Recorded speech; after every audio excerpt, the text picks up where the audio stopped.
Hey buddy, Tom's here, and today we're cutting a pretty long oak log.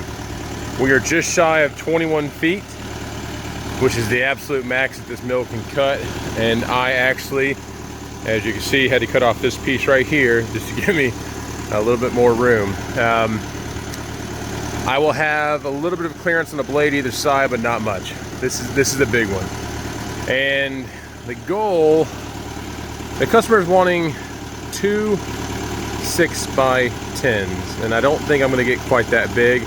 And really, I would like to only cut one out of this, but he's really adamant that I cut this in half. I'm going to talk to him some more and everything once I get this thing kind of squared up to see what size cant we are working with. It is a rather large water oak tree that's pretty straight, and it does have some knots and everything. I'm doing my technique where you cut off the worst side first.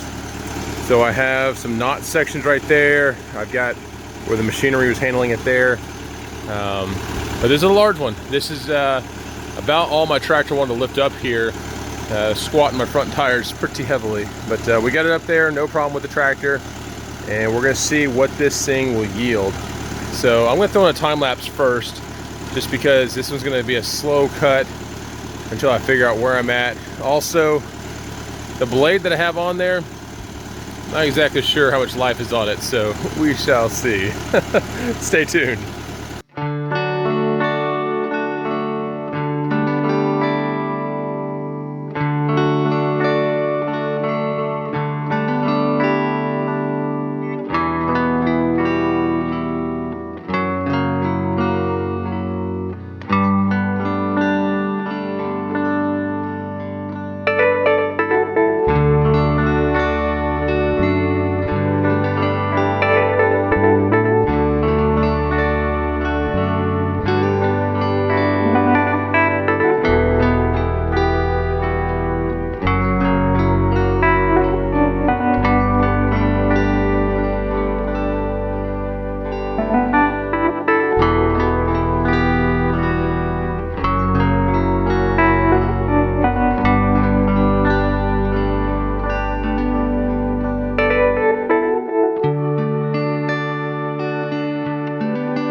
Okay, so we've got 3 of the sides taken off, and there's still more to go. But if I need to get 2 6x10s, that means I need at least a 12 and a 16 by a 10.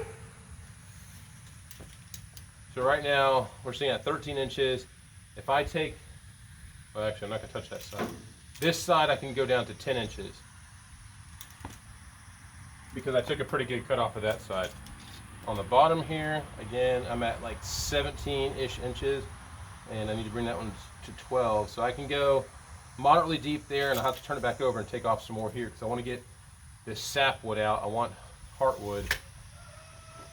It's doable to get a 12 by a 10 out of this, but down on the other end of the log, I do have where the log dog is and everything. I have where the machine that they had, I guess, was handling it, and there's a big section that's kind of ripped out, which means I need to take off a pretty good chunk off of this section, which is fine because we need this one again is going to be 10 inches, so I can do that. That would get rid of most of that, but we don't have a whole lot to work with. I mean, we're going to get exactly kind of what we need. It's big. It is really big. The cuts are slow. I do have to change the blade, and I've got to go get some more fuel because I am on fumes right now. So I'm gonna go to the store real quick, go get some fuel, and then we'll be back momentarily to finish this up. Okay, so we've made it back from the fuel station, and now we're gonna go ahead and finish cutting up into a cant size. So I gave it some more thought and everything. I'm gonna do a decent cut into on this side because, again, 12 and a 16th is what I need. So I'm going to come down somewhere probably in the 14-inch range, hopefully, and then I'll bring in on the other side about another 2 inches or so over here. Now, this side is my deepest cut yet, and I like the way that looks. This side I still have to take off quite a bit more. So the next time I turn it, I'll be bringing it down to 10 inches. So that makes sense. So again, I'm going to come down. The total height right now is showing about, well, it's hard to tell really, but it's showing about 17 inches to the top there. So if I come in somewhere around the 15-inch mark on my computer, maybe even, yeah, I'll do a 15-inch mark and see what that gives me. How about we'll split the difference? I need to be at 12. Let's go. We'll come in at 14 inches off the deck and everything, and see what that comes out over here. Then again, we'll turn it here, and we'll come in at 10 inches. Stay tuned. I'll do more of a time lapse because this is going to be slow going.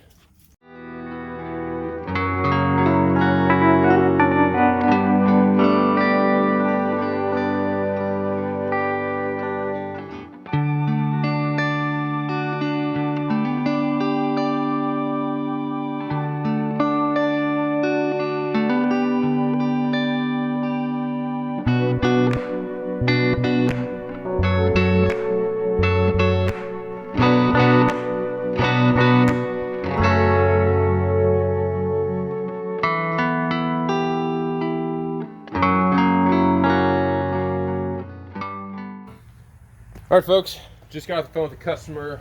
I'm debating a few things. He pretty much gave me some latitude on what I can do here to try to make sure we get the best possible beams we can. And told me the longest span they're gonna be doing is 17 foot. Now this cant right now is at 20 foot 5 inches is what we're at right now, which is pretty impressive. There's a red wasp looking at me there. But I've got 11 and 3/16 inch this way. And the reason I did that is because if I cut this thing in half at 5.5 inches, it's gonna be right there on the pit too, but I'll cut it in half in 5.5 inches. That would be, take into consideration the curve of the blade. Now the height right now, we're at 14 foot. I'm gonna bring that down to 12 foot. So I think what we're gonna give them is 5.5 inches by 12 foot. Or excuse me, 12 inches. 5.5 by 12 inches by the full length of this. That will give him enough of the height enough of the height this way right here to prevent any sagging. And at being at 5.5 inches wide, hopefully we don't have any bowing either way as well. So far it's cutting well. I'm not seeing any movement in the log. My next cut I'm going to do at, again, 2 inches down. So 2 inches down right here, that'll get me outside of this sapwood right here, and I'll have nothing but really heartwood, a little bit of sapwood there and maybe a little bit here, but for the most part we're dealing with heartwood. Once I do that cut right there, then I'll verify exactly what I'm going to do and see which orientation. I could do 6 wide, 11 high, but I think 5.5 wide, 12 high would be pretty good. I just got to make sure he's got enough room to do that with his structure. But this is going to be pretty beefy. I told him this is going to be quite heavy. So I'm going to throw on a time lapse. We will do a real-time cutting of the last cut because it will be slow. I'm just hoping and praying that my blade will stick together.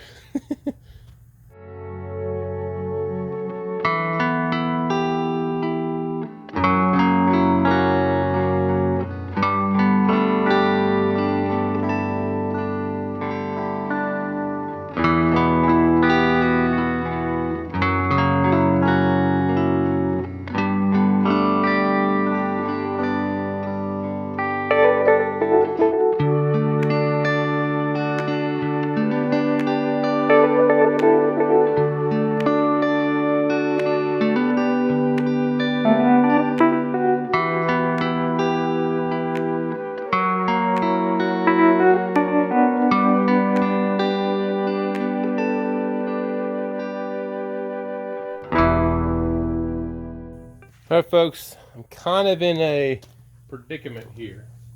Everything looks great. The entire log is essentially free of all bark with the exception of this section right here. And if I bring this down right here, right now I'm at 11 3/16. If I bring it down to say 9 3/16. So take off 2 inches.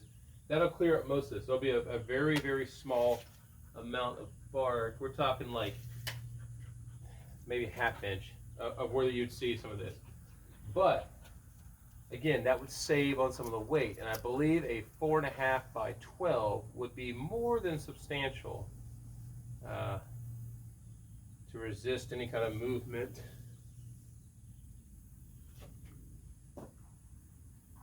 All right, I got someone that popped up here, so I gotta give this some more thought.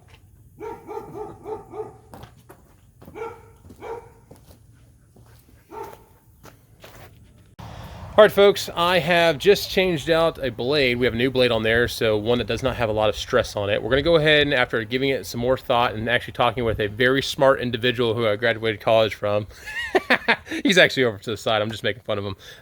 My buddy Andrew showed up for this, so I'm very happy about that. So what we're gonna do, I'm gonna take 2 inches off the top. That'll move it down to whatever this is minus 2 inches. It'll be 9 3/16 inches. So we're gonna take that off, then we'll flip it over on its, we're gonna cut it down to 9 3/16 inch, and then we're gonna cut it in half. Now I wanna show the first cut in time lapse, and then we'll show the last cut when we actually cut the beam in half real time. And I will say we are cutting a bit slow. However, I do have a new blade on there, so I might be able to speed it up. But this is a long cut, near 21 foot. So stay tuned, here we go.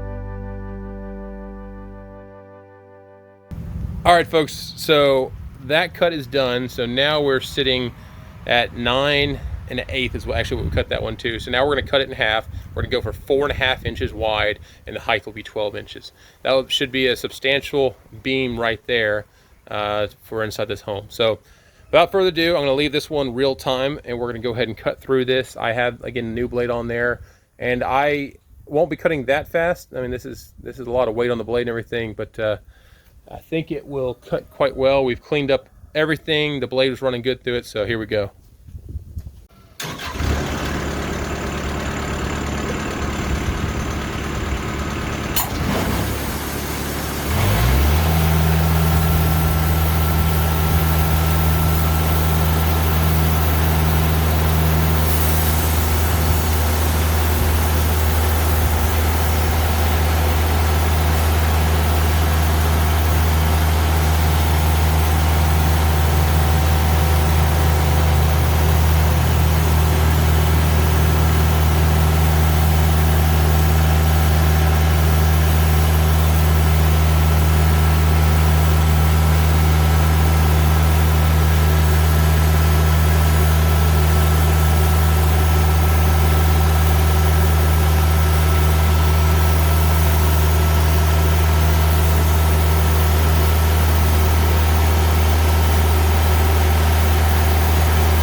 Folks, those are two ginormous beams. Double check our measurements right here. 4.5 and 4.5 on the money. And again, 12 inches wide. I can't even figure out how much these are going to weigh, so hopefully I'll put them in the description on the video there, but these are going to be quite heavy. So my buddy who's putting these up, woo, you got your work set up for you there. This is going to be quite heavy. There was a little bit of movement at the very end down there and the very end down here. However, I think we do have enough mass in there to prevent any movement.